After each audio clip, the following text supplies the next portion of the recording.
Come and listen to my story about a man named Jed. A poor mountaineer, barely kept his family fed. And then one day he was shooting at some food, and up through the ground come a bubbling crude oil, that is, black gold, Texas tea. Well, the first thing you know, old Jed's a millionaire. The kinfolk said, Jed, move away from there. Said, California is the place you ought to be. So they loaded up the truck and they moved to Beverly Hills, that is, swimming pools, movie stars. The Beverly Hillbillies.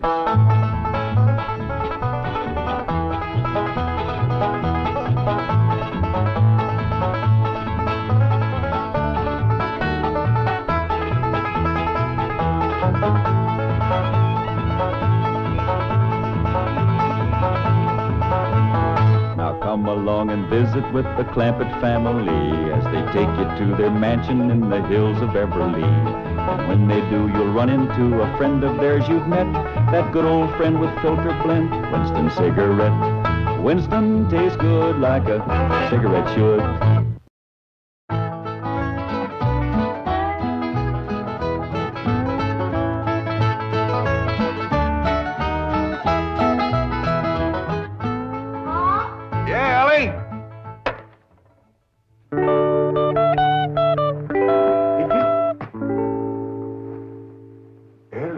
Clampett. Why, you the prettiest thing I ain't never in all my born days. How'd old mountain goat like me ever get a young'un like you? You're a queen. That's what you are in that shiny dress standing there. You're a queen. Feel it, Paul. It's slicker than a toad's belly. I'll give if it ain't. What kind of dress they call that? This is what you call a ball gown. A ball gown? Well, you's even catching on to what they're named. Well, Miss Hathaway, she pinned a piece of paper onto every dress she got me, telling what it was for. You better tote along the shotgun, keep fellas away. Oh, no, Paul. That's what I'm going out for, to meet some fellas. Hallelujah. You know, you're going to find out something I've been saying is the truth. You don't have to dress up in boys' clothes to have fun with boys. I'm going to keep my promise, Paul.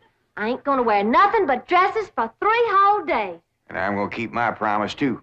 If you don't have just as much fun as you did climbing trees and wrestling, you can go back to wearing your pants and shirt. Goodbye, Paul.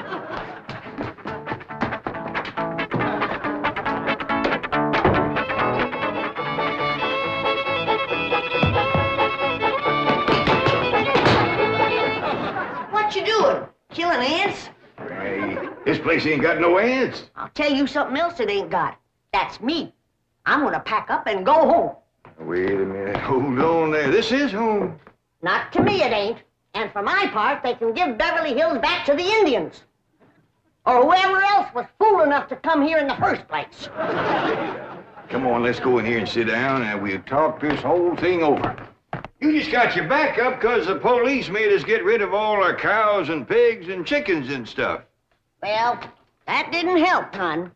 But if they don't allow folks to have stock, why have they got that all-fired fancy stock pen down there? Well, Granny, it turned out that there was something called a tennis court. What in tarnation is a tennis? I don't know, but one of these days we'll get us a pair of them and go to raise them out there. Well, you go to raising them. I'm going back home, where I can get some good things in life, like hog jowls and possum shanks. Now, hold on, Granny. Jethro's out hunting possums right now. He won't find none. I've been all over these Beverly Hills, and I tell you it ain't easy. Climbing fences and walls and jumping over hedges to get around those cement ponds where there are a lot of half-naked women laying there smearing themselves with oil and yelling at you to get out, get out. I tell you, Jed, this place is full of the laziest, greasiest, unfriendliest mess of people I ever did lay my eyes on. Here's Jethro. Hi, boy. What'd you get? I got chased by a fellow with a club. Now, you hear that, Jed? It says Beverly Hillbillies picking on a little boy like Jed. Come on, Jethro, load up the truck and let's head for home. Hold on. I think I know what's ailing you two. You're just plain old homesick. Well, I'm sick of this home, I can tell you that. Yeah, now, I got a surprise I've been kind of saving. I reckon now is good times any to let the cat out of the bag. We need pigs and chickens, and he gets us a cat. Now, that ain't the surprise, Granny. The surprise is Pearl's coming out here. Ma's coming out here? Yeah, and she's bringing your sister Jethrine. Hot diggity dog. Yeah, I wrote her a letter. I said, Pearl, I says, why don't you come out here and bring Jethrine? We got lots of room and plenty to eat, and we sure is a hanker to see you. Oh, boy. I gotta get us some possum now. Because if there's one thing Ma and Jethrine likes, it's grits and possum shanks. You don't look particular cheered up, Granny. Jed, you might fool that boy with a story like that, but not me. What do you mean? Since when can you write letters? Well, now, hold on, Granny. Now, wait a minute. Wait a minute. Granny, I didn't write that letter by hand. Held the pencil twixt your toes, did you? No, I wrote it by a new way. The banker's secretary showed me. It's called dictation. What's dictation? Well, it's wonderful, Granny. You just talk, and she writes it down. She sure must write fast. Yeah, with a bad hand, too. She got a bad hand? This one, she calls it her shorthand. I don't care how many letters you dictate, Jed. Pearl ain't a-coming out here. Leastwise, not right now. Well, sure she is, Granny. She's looking to find a husband for Jethrine. I'll tell you who Pearl is a-looking to get a husband for. Pearl. And I think she's got her cap set for that oil man that bought your swamp. Mr. Brewster? Why, he lives clean over to Tulsa. Yeah, but pumping oil brings him over to your place. And I'll bet you pigs to polecats that when he shows up, Pearl ain't fur behind.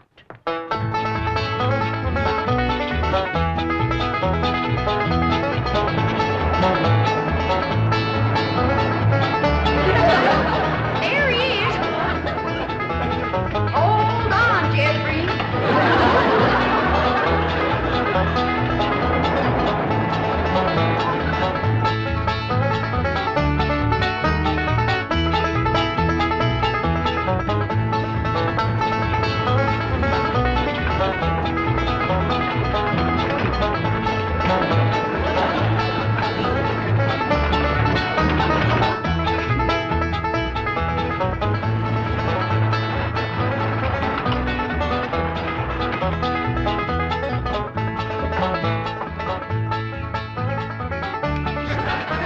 Why, Mr. Brewster of all people. Fancy meeting you here. Small world, ain't it? Yes, it certainly is. Oh, this here's my daughter, Jethrine. This is Mr. Brewster, dear. I'm pleased to meet you, young lady. Hi. May I give you a hand, Mrs. Bodine? Oh, thank you. Stay in the buggy, dear. Careful now. There we are. Well, I see you girls are on your way to a Halloween party. What kind of party? Halloween. What's a Halloween? You don't celebrate Halloween here in the hills? Well, I never heard of it. What's it like? Well, it's an occasion where everyone gets dressed up in their most beautiful clothes. Oh, these old things. They're just something I threw together myself. Well, they look like they came from Saks. Well, they didn't. I made them with store-bought yard goods. Didn't I, Jethrine? Yes, sir. What brings you girls here on this beautiful Indian summer day? Following you. we was headed this way anyway. I promised to keep an eye on the old home place for Cousin Jed, remember? Oh, I hope he won't mind that I had a telephone put in the cabin. You see, we're using it as a sort of a field office. Oh, but he won't mind. Especially if you would show it to me and I could see for myself that there was no damage done to the cabin. Well, that's quite all right. Come along, huh? Stay in the buggy, dear. Well, perhaps you'd like to stretch your legs. They're long enough now. Jethrine's awful tall for age. She takes after her father. Her late father, that is. I'm a widow. Yes, I believe you told me. Oh, that's right. That's when you told me you was a widower. Yes. You, still are, I suppose. A widower? No, yes. Stay in the buggy, dear.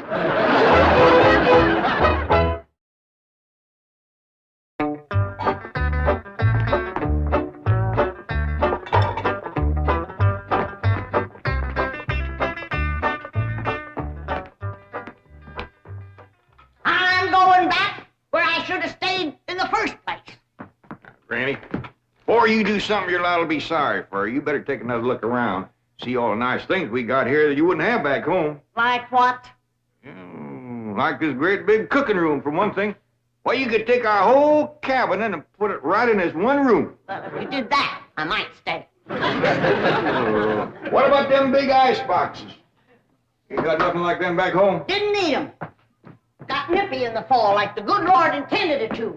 This crazy California stays warm all year round. That's awful good for growing things. Look at that fruit there. Did you ever in your whole born days ever see anything as pretty as that fruit? Don't spoil neither. Don't taste neither. Oh, now. Jethro ate a whole bunch of them grapes. 2 apples, a pear, and a whole handful of strawberries. And he said there wasn't one bit of juice in the whole kit and caboodle of them. He said it was dry as wax.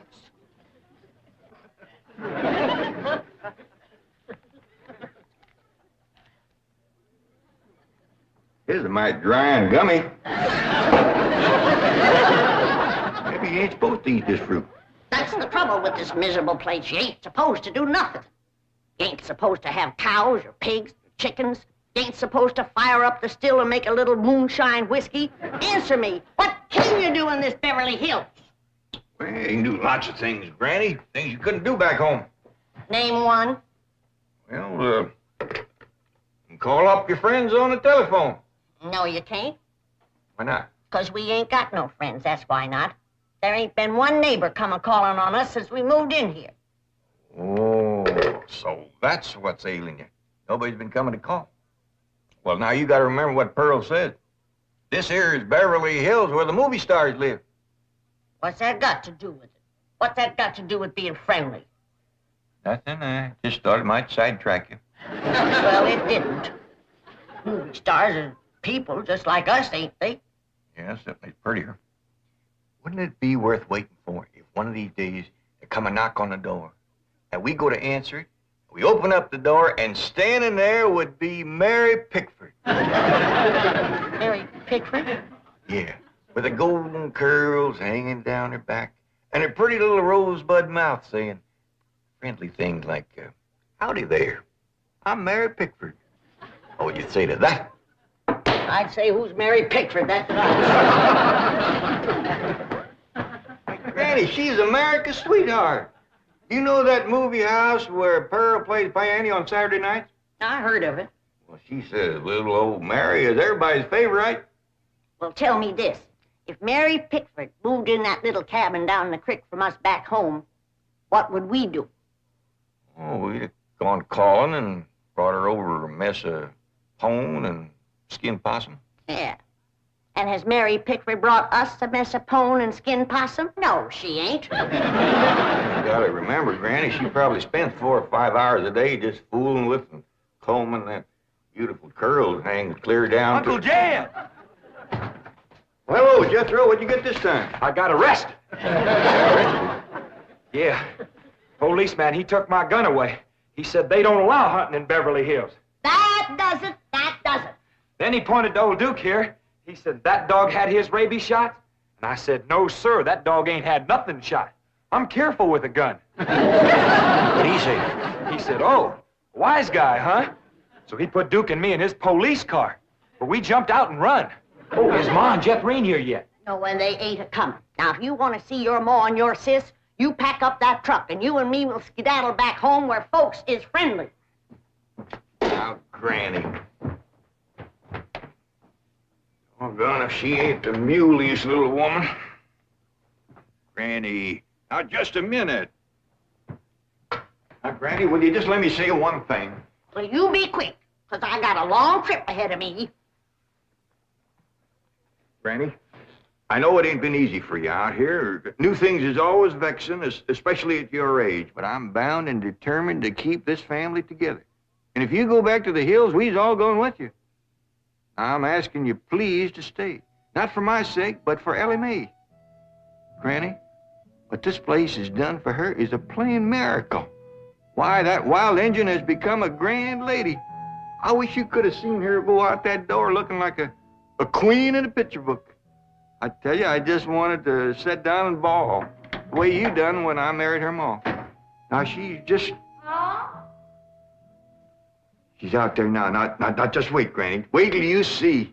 In here, Ella Mae. Paul, you sure was right. Oh, Granny, you don't have to wear boys' clothes to have fun with boys. May, you promised me you wouldn't wrestle. I ain't been wrestling. And what have you been doing in your ball gown? Doing what I'm supposed to do, playing ball. Oh, I made 2 touchdowns and kicked 3 field goals.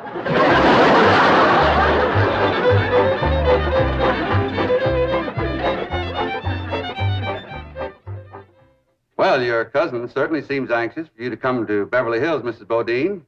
Will you? Mrs. Bodine? Yeah. Will you? Yeah. Will I what? Go to Beverly Hills to visit your cousin, Mr. Crampton. Oh, well, not right now. I'm awful busy. You see, I do fancy sewing and hat making and give beauty courses and personality building and music lessons. Then on Saturday, I play the piano over the movie show to Oxford. And then, of course, there are my young ones, Jethro and Jethreen. Of course, they're no trouble. Jethro's in California, and Jethreen, she's fixing to get married. Well, congratulations. When's the wedding? Soon as she finds a fella. Well, you certainly are a busy woman, Mrs. Bodine. Yeah. As Cousin Jed used to say, Pearl, he'd say, the fellow that gets you sure don't have to worry about supporting you. This is the phone I was telling you about. It's called a field telephone. Now, with this, I can communicate directly with the men working at the drilling site.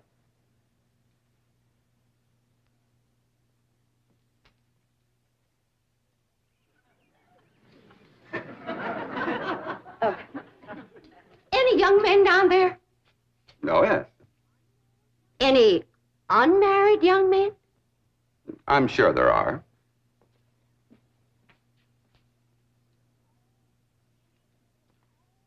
Any tall, unmarried young men? Well, they're probably all sizes. Yeah. Suppose it gets pretty lonesome working down there. Well, it's very likely. This is rather an isolated area. Any specially tall, specially lonesome, unmarried young ones? I don't think I can call any by name, no. Uh-huh.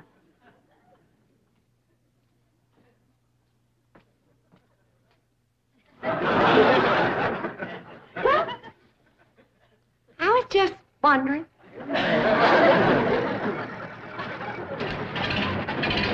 Excuse me, ma'am. Could you tell me where the oil drillers are working today? Well, now. What have we here? Rebecca of Sunnybrook Farm, and pretty, too. You know what, honey? I got something here just for you. A genuine French garter imported all the way from Paris, France. They usually sell for 50 cents, but, honey, you can have it for a quarter.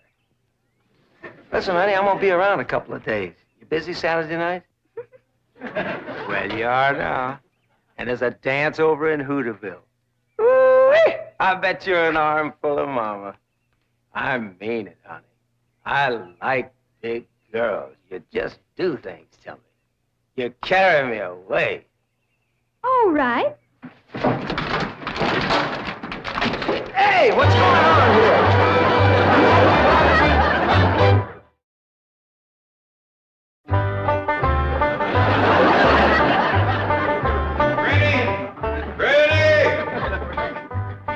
There you are. What are you doing? I'm figuring. And I figure best when I'm fishing. Ain't no fish in there. I ain't fishing for fish. I'm fishing for figuring. Hey, what kind of figuring you fishing for? I'm fishing to figure how I can get home. Now, Granny, I've been doing some figuring, too. You know, I think I got it figured out how come the neighbors ain't come to visit us. I'm listening. Well, the way I got it figured, out here in Beverly Hills, instead of them coming to see us, we go to see them. How come? Oh, I don't know how come. That's just the way I got it figured. Mighty convenient figuring. Granny, it wouldn't do no harm and give it a try. A lot of things is different out here. Well, I'll fish on it for a spell. Take Possum. Feet like a whale. Who said there ain't fish in here? Well, that's the prettiest I ever seen. Ah, I gotcha, you rascal. I'm gonna throw you right in the frying pan.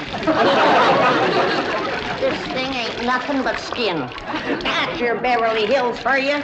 All flashy and show on the outside and nothing on the inside where it counts.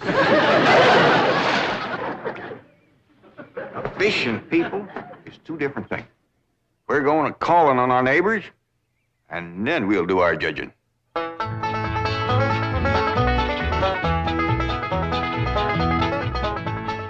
Well, let's see now. Which neighbor shall we call on first? Mr. Drysdale's off in Boston with his missus, so let's go this way. If you ask me, let's go back that way. Now, Granny, you promised. Come on, everybody, let's go.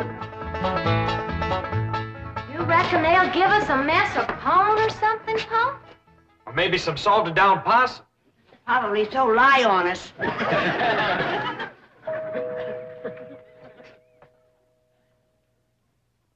I'm not expecting anyone, Agnes.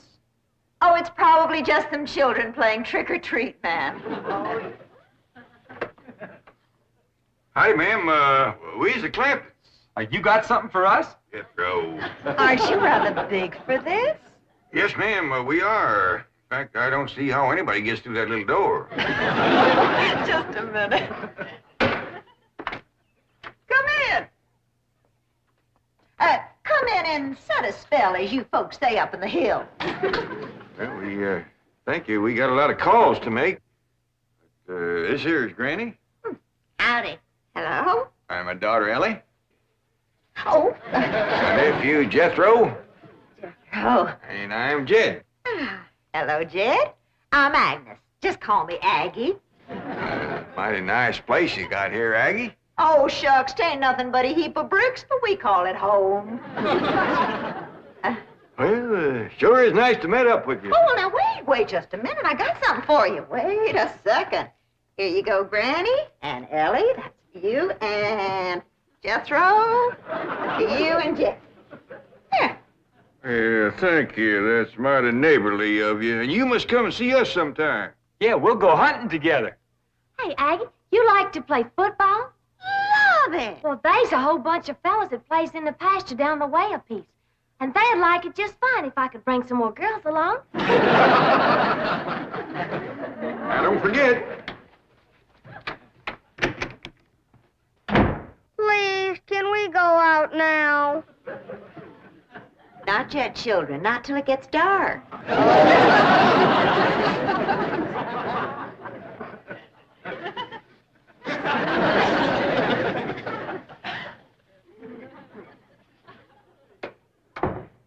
Ain't that the most pitiful thing? Heart-rendering. Just heart-rendering. Nice-looking woman. Friendly as you please. But them young'uns is the homeliest I ever see. Wonder she didn't want to come a-calling on us. Yeah. Reckon I'd stay home, too, if my kids looked like that. Kid, I ain't never gonna say a bad word about nobody. I know what you mean. Diggies, every house we went to, they was nice to us, wasn't they? Sure was, kid. Hey, listen, everybody. I got an idea. Let's call up Cousin Pearl and tell her to come on out here. Uncle Jed, you can't call Ma on the telephone. Drysdale said we could call anybody we had a mind to. Well, Ma, she ain't got no telephone at home. Don't matter. She ain't never home nohow. The way I look at it, you can't never tell what you can do until you try. Don't forget to spin the wheel.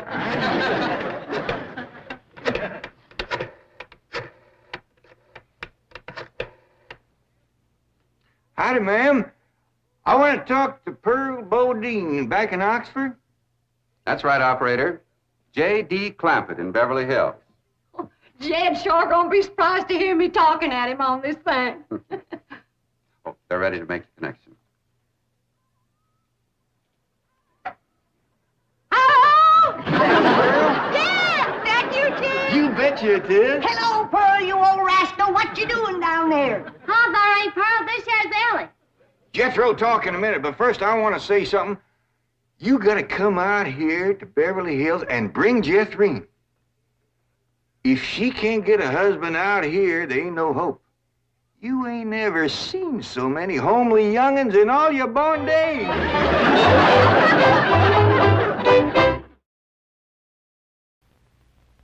Yes, Pearl, folks was real nice to us. They give us some candy, some chomping gum, and some fancy store-bought cookies. And some Winston cigarettes. And some Winston cigarettes. Winston cigarettes? Oh, why, certainly. I tell you, Pearl, Winston is good smoking. Sure wish you could taste it. I am tasting it, Granny. The dickens you say. You mean you're getting it clean down there? That's right. Well, here, Pearl. Take another puff. All right. Granny, that's what you call flavor. Well, dingies. This is the doggonedest invention that ever was invented. It sure is, Granny. I don't think I'll ever smoke anything else. You always were a smart one. Winston tastes good. Like a cigarette had order. The Beverly Hillbillies has been presented by Winston. We hope you enjoyed it, and we hope you'll try Winston, because Winston tastes good, like a cigarette should.